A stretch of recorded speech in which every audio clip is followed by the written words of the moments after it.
कोलकाता की तरफ से 17 सालों के इतिहास में तीसरी बार उन्होंने आईपीएल टाइटल को अपने नाम किया। लेकिन बहुत सीजनों में ऐसा हुआ है कि उन्होंने किसी एक प्लेयर के पीछे बहुत ज्यादा इन्वेस्ट कर दिया हो, लेकिन रिटर्न में उनको वैसी परफॉर्मेंस नहीं मिल पाई।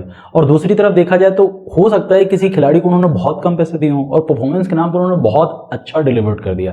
तो बेसिकली आज के इस वीडियो में हम लोग केकेआर की तरफ से डिस्कस करने वाले हैं top 5 best by IPL history में एंड टॉप 5 वर्स्ट बाई। इसके पहले हमने आरसीबी, पंजाब, राजस्थान, दिल्ली, हैदराबाद इन सभी टीमों पे फुल वीडियो बनाया हुआ है जो आपको हमारे चैनल पर मिल जाएगा और जिसका लिंक भी आपको डिस्क्रिप्शन बॉक्स में दे दिया जाएगा। तो बढ़ते हैं हम अपने पहले सेगमेंट की तरफ, जहां पर हम बात करने वाले हैं टॉप 5 बेस्ट बाई केकेआर की तरफ से पूरे 17 सीजनों में कि ऐसे कौन से खिलाड़ी हैं जिन पे पैसे के रूप में बहुत कम आपने इन्वेस्ट किया और रिटर्न में आपको परफॉर्मेंस बहुत अच्छी मिली। सबसे पहले बढ़ते हैं नंबर 5 पर। वहां पर हमने जिस खिलाड़ी को रखा है वो है प्रेजेंट टाइम के इंग्लैंड के कोच ब्रेंडन मकलम। मकलम साहब 2008 में केकेआर की तरफ से ही आए थे और उनको 3 करोड़ 60 लाख रुपए में टीम ने खरीदा था। अब मकलम साहब की सबसे बड़ी बात यह है कि वो बहुत ज्यादा एग्रेसिव क्रिकेट खेलते हैं और टी20 में उनको बताने की जरूरत नहीं कि क्रिकेट कैसी खेली जाती है। और 2008 में जब पहला मुकाबला ओपनिंग मुकाबला था आरसीबी के साथ केकेआर का, वहां पर मकलम ने 158 रन मारे थे।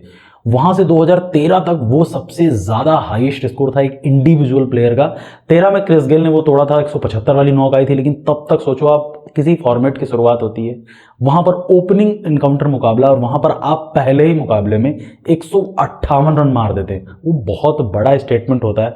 और तब से लेकर आज तक जो केकेआर और आरसीबी की राइवलरी देखने को मिलती है, आई थिंक उस टाइम से बिल्ड है जो आज तक चली आ रही है। बेसिकली उस सीजन उनको सिर्फ 4 मुकाबले खिलाए गए क्योंकि उसके बाद आई थिंक वो इंजर्ड हो गए थे। तो 4 मुकाबलों में एक तो 158 आ गए, टोटल 188 रन बनाए थे।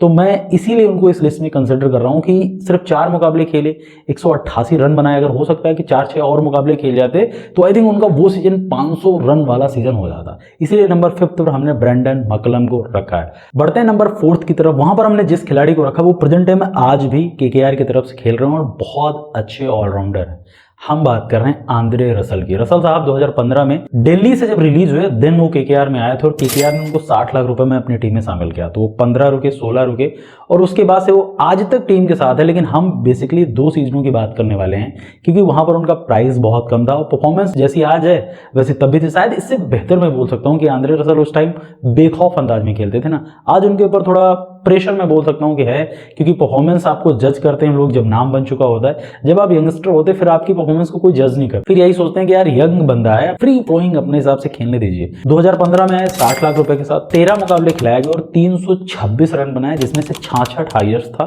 3 हाफ सेंचुरी से। आप सोचो वो लोअर ऑर्डर में बैटिंग करते हैं 5, 6, 7 कहीं पर भी। दूसरी बात बिग हिटर है। तो मेरे हिसाब से अगर आंद्रे रसल को जज करना है पूरा सेगमेंट के थ्रू तो मुझे लगता है कि एज अ रन के हिसाब से ना देख के, एवरेज ना देख के, स्ट्राइक रेट देखा जाए, क्योंकि रिंकू सिंह, आंद्रे रसल जैसे बल्लेबाज जो होते हैं इनका स्ट्राइक रेट बहुत मैटर करता है। तो उस सीजन उन्होंने 13 मुकाबले खेल के 326 रन, 66 हाईएस्ट है, 3 हाफ सेंचुरी। इसके अलावा ऑलराउंडर है तो बॉलिंग करेंगे, बॉलिंग में उन्होंने 14 विकेट लिए। आपने 60 लाख इन्वेस्ट किए, आपको इतनी अच्छी परफॉर्मेंस मिल रही, इतनी कंसिस्टेंट परफॉर्मेंस मिल रही। ब्रेक थ्रू दिलाने के लिए सीधा आप आंद्रे रसल को बोल सकते हैं, डेथ में बॉलिंग कर लेते हैं, लोअर ऑर्डर में बैटिंग कर लेते हैं और डेथ में बैटिंग भी बहुत अच्छी करते हैं। तो ये था आंद्रे रसल का ग्राफ। 2016 में सेम प्राइस यानी 60 लाख रुपए के साथ 12 मुकाबले खेलने का मौका मिला और 188 रन बनाए। अब आप बोलोगे यार रन तो बहुत ज्यादा नहीं है, 39 हाईएस्ट है, लेकिन यहां पर स्ट्राइक रेट बहुत अच्छा, 160 प्लस। 2016 के टाइम अगर आप स्ट्राइक मेंटेन कर रहे हो, खासकर लोअर ऑर्डर में बैटिंग करके, तो बहुत बड़ी चीज मानी जाती है। और 15 विकेट लिए। आप देखो ना कि केकेआर ने इन पर 2 सीजन इन्वेस्ट किए, 2 साल में 514 रन मिल गए, 29 विकेट मिल गए और रुपए कितने खर्च करने पड़े, 1 करोड़ 20 लाख रुपए। जो यार आज के टाइम में मुझे लगता है कि किसी भी आप अगर फॉरेनर प्लेयर की तरफ जाओगे वहां पर 5, 7, 10 करोड़ रुपए दोगे और हो सकता है कि वो 200, 300, 400 वाला सीजन मिल जाए और आपको 2-4 विकेट लेके दे दे। इसलिए हमने आंद्रे रसल को नंबर 4 की इस लिस्ट में शामिल किया। अब बढ़ते हैं अगले प्लेयर यानी नंबर 3 की तरफ। वहां पर हमने जिस प्लेयर को कंसीडर किया है वो आज भी केकेआर की जान माने जाते हैं। हम बात कर रहे हैं रिंकू सिंह की। रिंकू सिंह आप सभी को पता है कि सबसे पहले पंजाब की तरफ से आए, उनको शायद खेलने का मौका जितना मिलना चाहिए उतना दिया नहीं गया। उसके बाद वो सीधा केकेआर में आ गए, शायद 80-85 लाख में आए थे। लेकिन जब अगला सीजन आया ऑक्शन का, वहां पर रिंकू सिंह को बाई किया गया, वो सिर्फ 55 लाख रुपए में।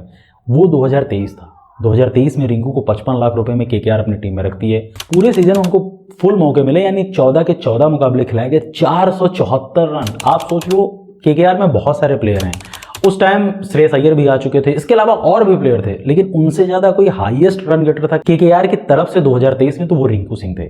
4 हाफ सेंचुरीज थी। और आपको एक मैच पता है जिसमें यश दयाल को उन्होंने 5-6 मारे थे। यार वो बहुत बड़ी बात होती है। आप किसी खिलाड़ी पर यंग टैलेंट है, आप 55 लाख इन्वेस्ट करते हो और आपको इतनी अच्छी, इतनी कंसिस्टेंट परफॉर्मेंस मिल जाए, वो बहुत बड़ी चीज होती है।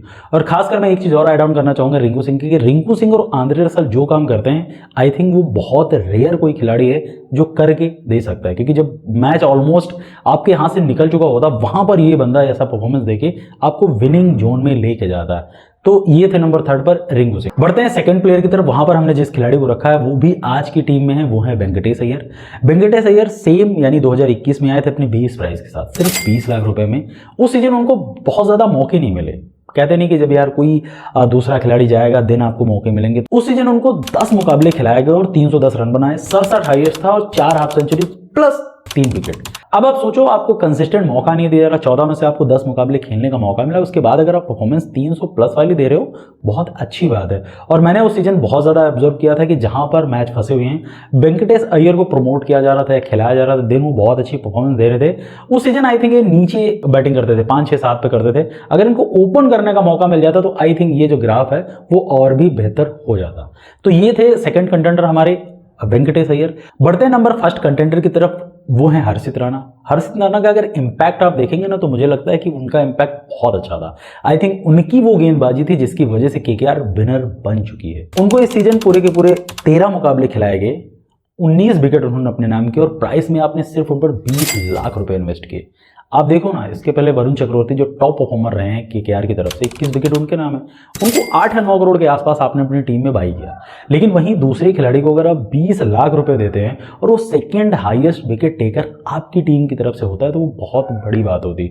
और अगर मैं उनकी इंपैक्ट की बात करूं, सबसे बड़ी बात है ना कि विकेट चलो ठीक है, आपके पास 20, 25 भी हो सकते हैं, लेकिन उनका इंपैक्ट बहुत अच्छा था। जहां पर उनको जरूरत होती थी वहां पर इकोनॉमी बहुत अच्छी है, स्लो रन लाजवाब है, उसके चलते वो टीम इंडिया के स्क्वाड में भी आ गया। तो ये थे हमारे टॉप 5 बेस्ट कंटेंडर जो अभी तक आईपीएल हिस्ट्री में केकेआर ने इनमें इन्वेस्ट किया है। अब बढ़ते हैं अपने अगले सेगमेंट की तरफ, जहां पर हम डिस्कस करेंगे टॉप 5 वर्स्ट कंटेंडर की। नंबर 5 की तरफ बढ़ते हैं, वहां पर हमने जिस खिलाड़ी को रखा है वो हैं 2009 के कप्तान सौरभ गांगुली। गांगुली साहब, आप सभी को पता है कि जब 2008 में आईपीएल आया तो केकेआर की तरफ से उनको कप्तान बनाया गया, बिकॉज ऑफ क्योंकि वो दादा जो है कोलकाता के हैं, तो उनको लोकल बॉय के तहत कप्तानी दी गई। 8 में परफॉर्मेंस अच्छी रही। 2009 की हम बात करने वाले, जहां पर उनको मिले 4 करोड़ 37 लाख रुपए में। उस सीजन उन्होंने 13 मुकाबले खेलकर 189 रन बनाए, हाईएस्ट स्कोर था 46। इसीलिए हमने नंबर 5 पर दादा को रखा है। बढ़ते हैं नंबर 4 की तरफ, वहां पर हमने जिस खिलाड़ी को रखा है वो है डीके।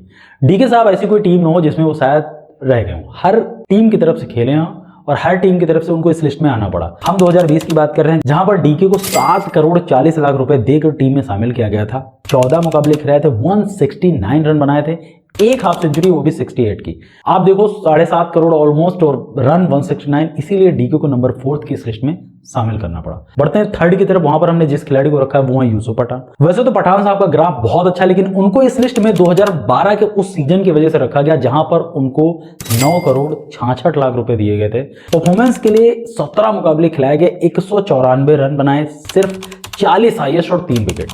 अब आप देखो 9 करोड़ 66 लाख के हिसाब से ये परफॉर्मेंस पठान साहब को जस्टिफाई नहीं करता, इसी वजह से हमने उनको नंबर 3rd की इस लिस्ट में रखा है। अब बढ़ते हैं अपने सेकंड कंटेंडर की तरफ, वहां पर हमने जिस खिलाड़ी को रखा है वो प्रेजेंट टाइम में ऑस्ट्रेलिया के बहुत अच्छे गेंदबाज हैं। हम बात कर रहे हैं पैट कमिंस की।